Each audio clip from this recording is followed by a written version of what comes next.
নতুন উপদেষ্টা দেবেন এটা আরও অনেক আগে হওয়া উচিত ছিল।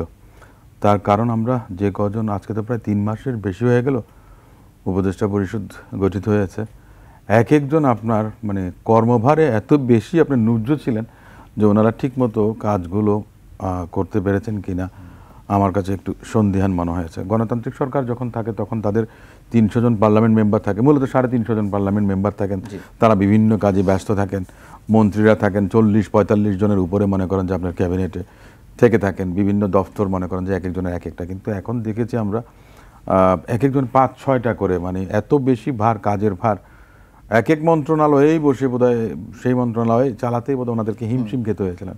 তার মধ্যে একটা বাস্তবতার কারণটা হলো কি, অনেকের অভিজ্ঞতা অতীত অভিজ্ঞতা ছিল না। আপনার কেউ ভালো শিক্ষক হতে পারেন, কেউ ভালো ক্রীড়াবিদ হতে পারেন, কেউ ভালো সায়েন্টিস্ট হতে পারেন, কিন্তু প্রশাসনিক কর্মকাণ্ড পরিচালনা করাটা একটা বিষয় আছে। তো সেদিক থেকে আমার মনে হয়েছিল যে অনেকেই খুব একটা বেশি যে আপনার কাজ করতে পেরেছেন তেমন একটা আমরা কিছু দেখিনি। এবং কালেকটিভলি যদি বলেন যে উপদেষ্টা পরিষদ, মাননীয় প্রধান উপদেষ্টা সহ ওনারা যে সমস্ত সংস্কারের কথা বলেছেন সেগুলো বলেই দেখা গেছে যে কথাটা বাজারে ওনাদের চালু করতে লেগে গেছে ১ মাস। তারপরে আমরা দেখেছি অনেক পরে আপনার সংস্কার কমিটি ওনারা করেছেন, কিন্তু কি সংস্কার করছেন, কাদের সঙ্গে আলাপ করছেন তেমন একটা কিছু আমরা দেখি না। মাঠের অলরাউন্ডার আমি, আর ঘরের allrounder Tylox. Tylox toilet cleaner, clean মানেই টাইলক্স।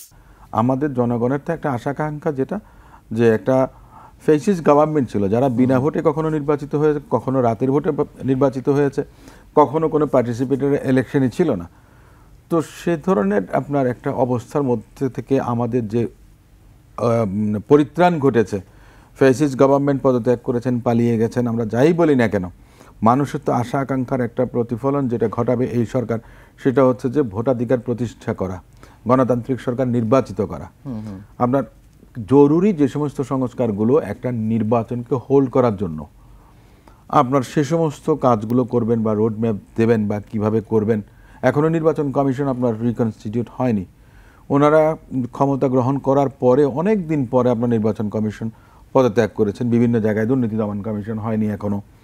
তো অনেকগুলো যেগুলি জরুরি কাজ ছিল সেগুলো হয়নি। তো সেক্ষেত্রে আপনার উপদেষ্টা নিয়োগ করে আপনার কাজের চাপ কমানো বা অন্যদেরকে দায়িত্বে দিয়ে সেটা যেন সুচারুরূপে আপনার কেউ পালন করতে পারেন সেভাবে দেওয়া।